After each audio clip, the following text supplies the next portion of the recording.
Assalamualaikum warahmatullahi wabarakatuh. Selamat siang mahasiswa semuanya. Pada kesempatan yang baik ini kita kembali lagi mata kuliah Matematika Keuangan 1. Kita akan masuk ke bab yang baru ya. Semoga kalian semua masih dalam keadaan sehat, semangat, meskipun kita masih dalam keadaan kuliah daring. Yang saya harapkan kalian tetap fokus meskipun kita belum bisa bertatap muka. Pada kesempatan yang baik ini, kita akan masuk ke materi yang baru, yaitu terkait penyusutan dan amortisasi. Ini adalah mata kuliah bab terakhir kalau nggak salah ya di Matematika Keuangan 1 ini. Kita akan bahas dulu pendahuluannya. Berdasarkan pasal 6 ayat 1 Undang-Undang Nomor 7 Tahun 1983 dan seterusnya, Undang-Undang Nomor 36 Tahun 2008 tentang pajak penghasilan, Undang-Undang PPH. Jadi kita itu sebagai warga negara Indonesia yang baik itu selalu patuh dan harus melaksanakan yang disebut dengan pajak penghasilan atau Undang-Undang PPH, di mana pajak penghasilan tersebut pembebanan biaya atas perolehan harta berwujud dan tidak berwujud yang mempunyai masa manfaat lebih dari 1 tahun harus dilakukan melalui penyusutan atau amortisasi. Jadi pajak penghasilan itu dikenakan biaya terhadap suatu harta yang kita miliki, baik yang terwujud atau tidak berwujud, di mana manfaatnya bisa kita rasakan lebih dari 1 tahun, seperti itu. Penyusutan aktiva tetap dan amortisasi harta tak berwujud tersebut dapat dibebankan sebagai pengurang penghasil atau biaya fiskal. Begitu. Jadi kalau ada suatu penyusutan terhadap aktiva tetap atau amortisasi harta tak berwujud, maka dapat dibebankan sebagai sebuah pengurangan terhadap penghasilan tersebut. Pada dasarnya, tujuan penyusutan dan amortisasi aktiva tetap menurut Undang-Undang PPH fiskal sama dengan menurut akuntansi atau komersial. Tujuan dari penyusutan dan amortisasi komersial dimaksudkan untuk mengalokasikan nilai perolehan ke masa manfaat aktiva tetap dan harta tak berwujud tersebut untuk dapat dibebankan sebagai biaya dalam menghitung laba neto. Jadi biasanya kita akan mempunyai suatu harta atau benda yang dimana semakin tahun itu akan terjadi penyusutan atau amortisasi, yaitu dimana fungsi atau aktiva tersebut akan mengalami pengurangan manfaatnya. Dan dari sini kenapa digunakan penyusutan amortisasi itu adalah untuk mengalokasikan nilai perolehan ke masa manfaat aktiva tetap dan harta tak tersebut. Metode untuk penyusutan dan amortisasi dalam akuntansi banyak jenisnya. Jadi metode untuk melakukan suatu penyusutan atau amortisasi itu banyak sekali jenisnya. Namun metode penyusutan dan amortisasi untuk kepentingan perhitungan pajak telah diatur berdasarkan dalam Undang-Undang PPH dengan tujuan adanya keseragaman. Jadi sebenarnya metode untuk melakukan perhitungan penyusutan dan amortisasi itu udah banyak sekali jenisnya, tapi khusus untuk penyusutan atau amortisasi terhadap pajak itu telah diatur secara rinci pada Undang-Undang Penghasilan agar kita tidak kebingungan ya, agar setiap masyarakat atau warga negara Indonesia itu mempunyai keseragaman dalam menghitung penyusutan tersebut, seperti itu. Di sini kita akan masuk ke penyusutan aktiva tetap atau harta berwujud. Jadi penyusutan terhadap fungsi atau manfaat aktiva suatu benda yang berwujud. Yang pertama adalah terkait harga atau nilai perolehan aktiva tetap. Jadi penyusutan itu bisa terhadap nilai harga atau nilai perolehan aktiva tetap. Penentuan harga perolehan aktiva tetap sangat penting karena harga perolehan menjadi dasar untuk menghitung besarnya biaya penyusutan tiap-tiap tahun.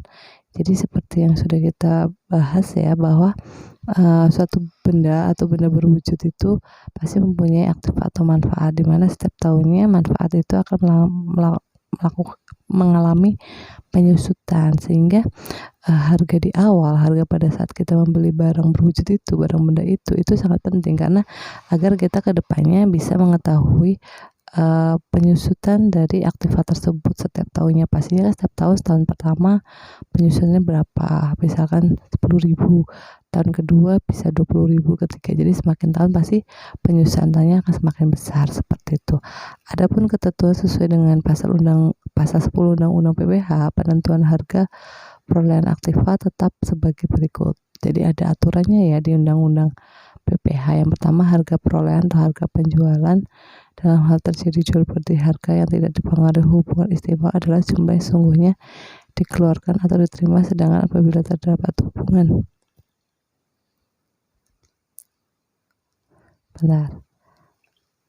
hubungan istimewa adalah jumlah yang seharusnya dikeluarkan atau diterima. Jadi di sini harga perolehan atau harga penjualan dalam hal jual beli harta itu tidak dipengaruhi oleh hubungan istimewa, seperti itu.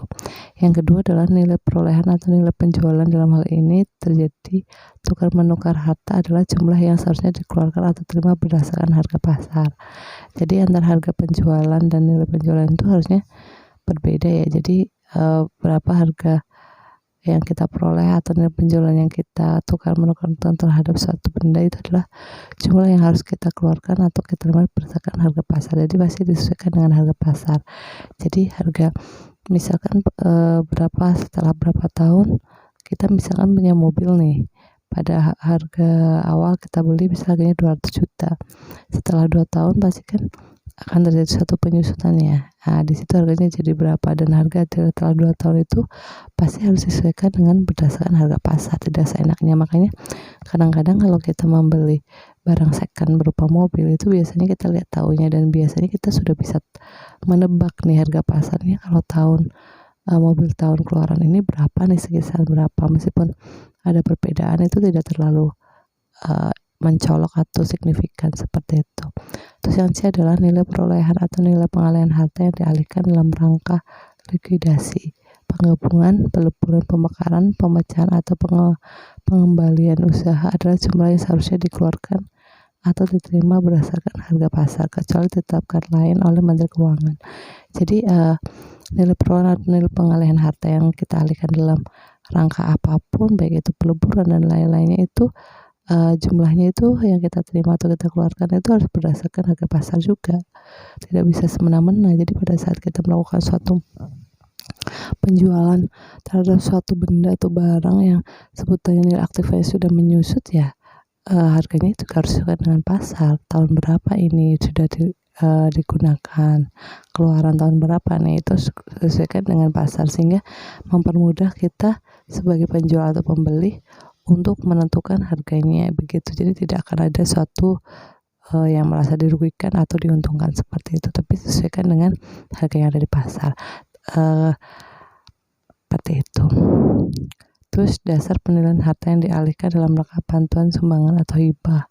Ini berbeda kalau kita mempunyai harta yang tadinya sudah mengalami suatu penyusutan harta benda, baik itu tanah, bangunan atau apapun yang fungsinya itu dialihkan menjadi sebuah hibah atau sumbangan.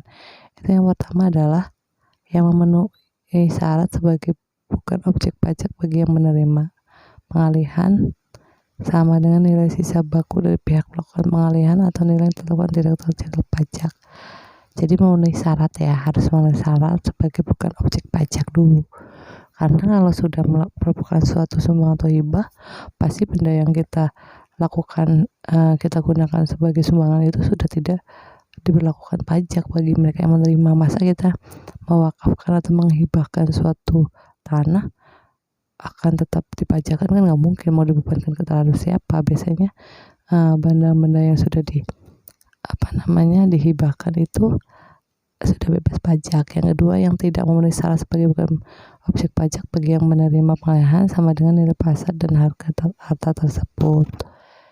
Terus yang ketiga, dasar penilaian harta yang dialihkan dalam rangka penyetoran modal in bearing.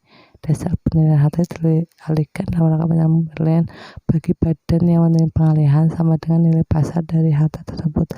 Jadi tetap saja pada saat kita memberikan suatu sumbangan atau hibah, ya harganya yang kita terima dalam penerima pengalihan tersebut ya sama dengan harga pasar atau harga tersebut, begitu. Sampai sini ada yang mau ditanyakan terkait dengan penyusutan dulu, pendahuluannya gitu. Sebelum saya melanjutkan ke berikutnya, yaitu kalau tadi kan yang pertama itu terkait dengan harga atau nilai perolehan aktiva tetap. Jadi harga atau nilainya berapa nih setelah telah dilakukan penyusunan atau amortisasi terhadap aktiva itu gitu. Yang kedua, sebelum saya melanjutkan yang kedua begitu ya. Yang kedua itu terkait dengan waktu dilakukannya penyusutan. Nanti akan saya lanjutkan di video berikutnya ya. Baik, kalau ada pertanyaan bisa disampaikan. Baik, akan saya lanjutkan untuk yang kedua. Kalau yang pertama itu tadi adalah harga atau nilai aktif pada waktu tertentu ya untuk benda yang berwujud. Yang kedua adalah waktu dilakukannya penyusutan. Jadi waktu dilakukannya penyusutan juga berpengaruh terhadap aktiva tersebut ya, nilai dari aktiva tersebut, aktiva suatu barang tersebut. Ada 4 hal yang perlu diperhatikan waktu yang dilakukan penyusutan, yaitu yang pertama pada bulan dilakukannya pengeluaran ya, jadi bulan berapa nih dilakukan pengeluaran terhadap aktiva tersebut. Terus yang kedua pada bulan selesainya pengerjaan suatu harta sehingga penyusutan pada tahun pertama dihitung secara prorata, jadi pada bulan selesainya pengerjaan gitu ya. Terus yang ketiga dengan persetujuan Direktorat Jenderal Pajak pada bulan harta tersebut digunakan untuk mendapatkan, menagih, dan memelihara penghasilan. Atau D dengan persetujuan Direktorat Jenderal Pajak pada bulan harta tersebut mulai menghasilkan, yakni saat mulai berproduksi dan bukan saat diterima atau diperolehnya penghasilan begitu. Jadi ada beberapa hal waktu yang perlu kita perhatikan, dan 4 hal itu yaitu waktu dilakukannya pengeluaran itu pengeluaran barang tersebut pada saat akan dijual atau di penyusutannya itu kapan gitu. Terus yang kedua adalah pada bulan selesainya pengerjaan suatu harta sehingga penyusutan pada tahun pertama. Terus yang ketiga adalah yang ketiga dan keempat itu berdasarkan persetujuan Direktorat Pajak juga, yaitu pada bulan harta tersebut digunakan. Jadi kapan harta itu digunakan, mulai digunakan tuh pada bulan berapa. Sedangkan yang gede itu bulan harta tersebut nilai sudah dapat menghasilkan, yaitu berproduksi atau bukan saat diterima atau diperoleh penghasilannya. Jadi kalau yang D itu mulai barang itu digunakan, tidak pada saat mereka barang tersebut diterima, tapi pada saat barang itu digunakan atau dimanfaatkan sehingga dapat memproduksi suatu barang yang baru seperti itu. Tarif penyusutan dan golongan aktiva berwujud menurut Undang-Undang PPH. Jadi ada tarifnya ya menurut undang-undang. Jadi pada saat kita mempunyai suatu harta berwujud itu harus disesuaikan terhadap aktiva berwujud tersebut. Kelompok harta berwujud misalkan bukan bangunan dan bangunan. Jadi dibagi menjadi kelompok. Yang pertama adalah yang bukan bangunan dan bangunan. Masa manfaatnya di sini ada yang bukan bangunan itu ada kelompok 1, kelompok 2, dan kelompok 3, dan kelompok 4.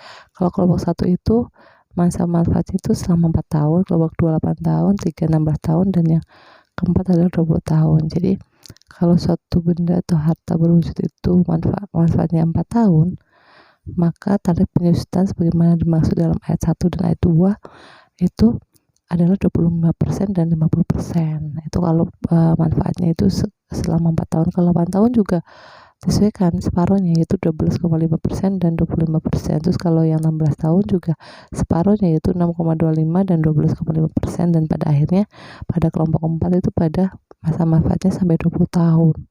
Itu tarif penyusutannya itu untuk pasal 1, pasal 2 juga berbeda. Untuk pasal 1 adalah yang 5% dan yang kedua adalah 10%. Itu khusus untuk yang berbangunan. Jadi ada dua ayat ya, ayat 1 dan ayat 2 begitu. Jadi berdasarkan nanti kita lihat itu termasuk pada ayat yang mana sehingga kita akan menggunakan tarif penyusutan yang mana seperti itu. Sedangkan yang kedua itu kelompok yang bangunan, permanen tidak permanen. Jadi ada 2. Yang permanen itu masa manfaatnya 20 tahun, sedangkan yang tidak permanen itu ada 10 tahun. Sedangkan untuk banyaknya tarif penyusutan, kalau yang permanen itu 5%, kalau yang tidak permanen itu 10%. Pastinya kalau yang tidak permanen itu biasanya penyusutannya akan lebih banyak karena waktu masa manfaatnya juga lebih sedikit ya, itu 10 tahun, sehingga penyusutannya akan lebih besar, seperti itu 10%. Sampai sini paham ya terkait dengan masa manfaat dan penyusutan. Biasanya semakin semakin besar masa manfaatnya itu persentasenya akan semakin kecil, dan sebaliknya semakin sedikit masa manfaatnya maka nilai penyusutannya juga akan semakin besar, begitu. Jadi kalau misalkan kita punya suatu barang, dia itu manfaatnya itu sedikit, pasti otomatis setiap waktunya itu nilai penyusutannya akan lebih cepat, begitu loh. Makanya kadang-kadang biasanya kalau kita beli mobil nih ya, yang tidak bangunan ya, biasanya kan setiap tahunnya, tahun pertama, kedua, tiga, empat tuh wah penurunannya drastis banget ya. Misal kita beli mobil aja harga barunya 300 juta, bisa baru tahun kedua cuma 250 juta gitu. Semakin besar kan begitu kan, semakin besar penyusutannya ya enggak. Makin kesini juga akan tetap mengalami penyusutan, tapi tidak sebesar di tahun-tahun awal, seperti itu. Sampai sini ada yang mau tanyakan? Saya lanjutkan ya. Yang ketiga, kalau tadi itu terkait waktu, yang ketiga adalah metode penyusutan aktiva tetap yang diperkenankan Undang-Undang Perpajakan dan Dasar Penyusutan. Jadi metode yang digunakan untuk penyusutan aktiva tetap yang dijelaskan pada Undang-Undang Perpajakan dan Dasar Penyusutannya itu apa? Yang pertama adalah metode garis lurus, track leg method ya. Dalam penyusutan adalah harta perolehan penyusutan dengan metode garis lurus. Jadi di sini ada metode garis lurus adalah suatu penyusutan dalam bagian-bagian yang sama besar selama masa manfaat yang ditetapkan bagi harta tersebut. Jadi garis lurus ini adalah berbanding ya, pasti metode garis lurus tersebut adalah penyusunan yang di dalam bagian-bagian yang sama besar selama masa manfaat yang ditetapkan bagi harta tersebut. Jadi penyusutannya itu berdasarkan bagian-bagiannya, pastinya tetap ya, setiap waktu yang ditentukan akan mengalami penyusutan yang tetap, seperti itu. Contoh penghitungan penyusutan dengan metode garis lurus, misalkan pada PT Sumber Makmur membeli sebuah aktiva yang termasuk dalam kelompok 1, harta tak berwujud ya. Jadi PT itu membeli suatu benda yang sebutannya masuk ke barang benda yang bukan bangunan, kelompok 1, aslinya yang masa manfaatnya 4 tahun ya, betul ya, dengan harga 1 juta pada tanggal 10 Juli 2009. Maka pembebanan atas biaya penyusutan aktiva tersebut berdasarkan metode garis lurus ada sebagai berikut. Berapa tuh? Nah, kita lihat.